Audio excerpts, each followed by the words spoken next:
Até que demorou, mas eu finalmente resolvi gravar um vídeo falando aqui sobre livros.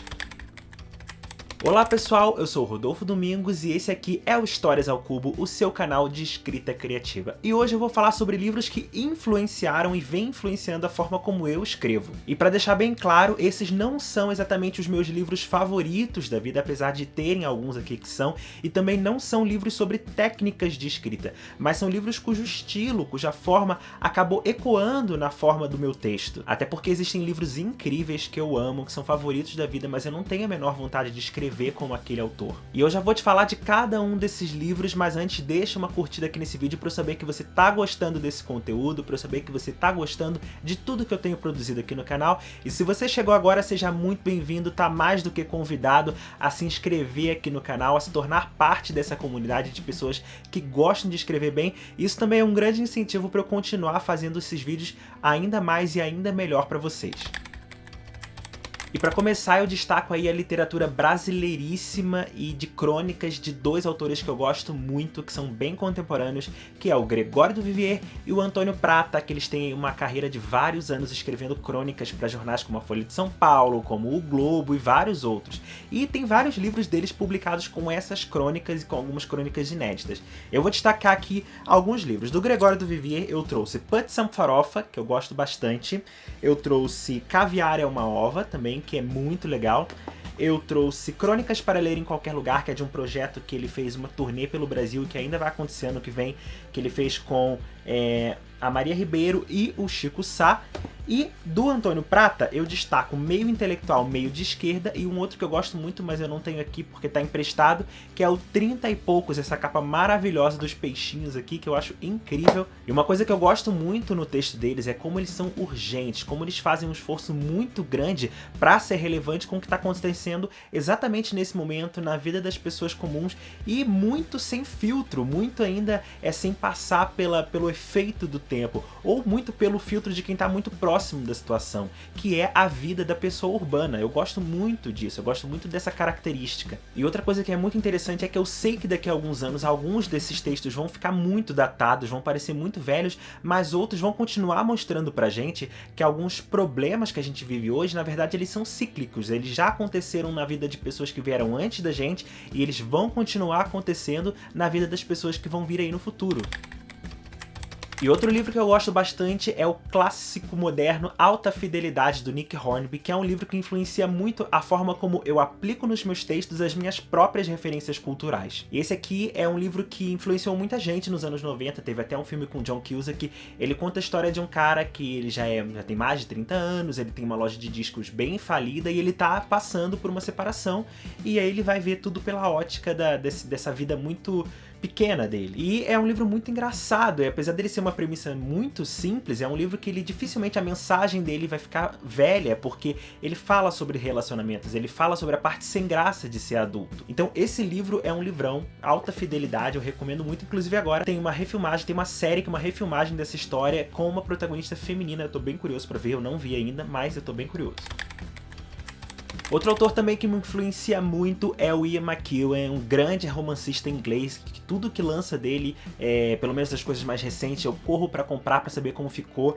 Eu tenho aqui alguns livros que eu quero mostrar pra vocês, que é o Enclausurado, que é o meu favorito, ó, tá cheio de marcação. Tem A Criança no Tempo, que eu ainda não li, né, mas eu quero muito ler, é o próximo que eu vou ler. A Barata, que é uma crônica muito legal, uma crônica não, né, um conto bem legal dele, fala sobre política.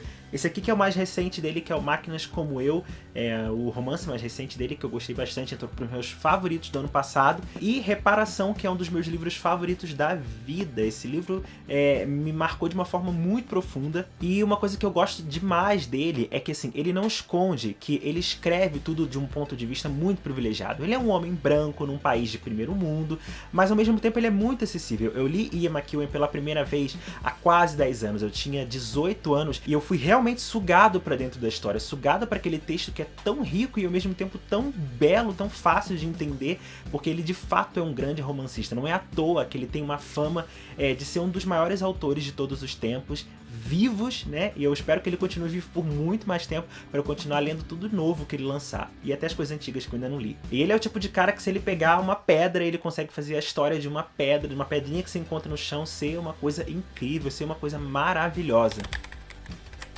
Claro que eu também não posso deixar de falar de Flores para Algernon, esse clássico da ficção científica, que ele já tem mais de 50 anos desde que ele foi escrito, e ele tem ganhado um público novo aqui no Brasil, justamente por causa dessa edição belíssima da editora Aleph. Ele conta a história do Charlie. O Charlie, ele tem alguns problemas de intelecto, né? Ele nasceu com um QI muito baixo, ele não se desenvolveu, até que ele topa ser cobaia de uma experiência, de uma cirurgia que vai fazer com que ele fique muito inteligente. Então, essa cirurgia dá muito certo e ele passa a ficar tão inteligente, até mais inteligente do que as pessoas que criaram essa ciência para deixar uma pessoa inteligente, para curar essa falta dele. E ele começa a perceber que o mundo como ele conhecia, né, naquela inocência de não saber as coisas, é totalmente diferente. Ele começa a ter que lidar com uma série de emoções que ele não estava pronto para isso, né? Não estava pronto para ver as verdades do mundo nessa complexidade. E uma coisa que mais me marcou aqui é justamente porque esse livro ele é narrado muito dentro da linguagem do Charlie. Então ele começa com uma linguagem totalmente errada, dá até uma confusão, assim, você acha estranho, porque o jeito como o Charlie escreveria dentro de uma pessoa que não sabe ler direito ou escrever direito, é tudo escrito assim, e a linguagem vai evoluindo, vai evoluindo. Então, assim, esse livro me tirou muito o preconceito de que a gente tem que escrever daquela forma certinha para ser entendido, porque a literatura, não. Aqui, esse autor, o Daniel Keyes, ele jogou tudo pro alto para escrever uma história que é genial, tanto na história que ele conta, como na forma como ele conta. Deixa eu até ver um pedacinho aqui, ó. Por exemplo, 8 de março, março com 2 S's, né? Não tem vírgula nas coisas, não tem pausa, é tudo de um jeito assim. E a linguagem vai evoluindo até que você vê, ele tá escrevendo já como uma pessoa que parece que estudou muitos e muitos anos, assim. Então é um trabalho de linguagem, um trabalho de contextualização fantástico. Esse livro aqui, Flores para Algernon, também saiu nos meus favoritos no ano que eu li, eu indico bastante. E por último, eu não poderia deixar de falar de uma das autoras mais geniais que eu conheci nos últimos tempos. Ela só lançou 2 livros até agora, eu já li os 2, que é a Sally Rooney, que escreveu Conversas entre Amigos, e que escreveu Pessoas Normais, que inclusive o Pessoas Normais tem uma série perfeita, que ficou uma adaptação assim brilhante do que tem aqui no Brasil pela plataforma Stars Play.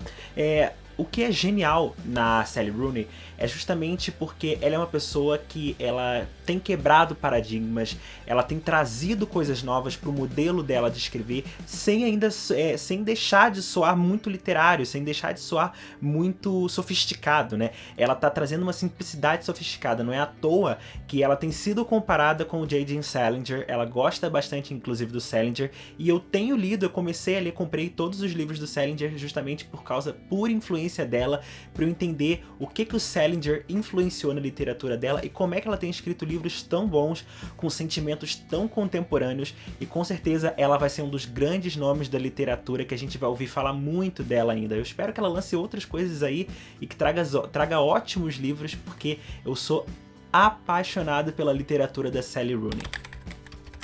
Então é isso, pessoal, essas foram as minhas referências literárias. Deixa um comentário aqui embaixo contando que referências e que autores influenciaram a forma como você escreve, fizeram você querer escrever melhor. Conta aqui embaixo que eu quero conversar com você, tá bom?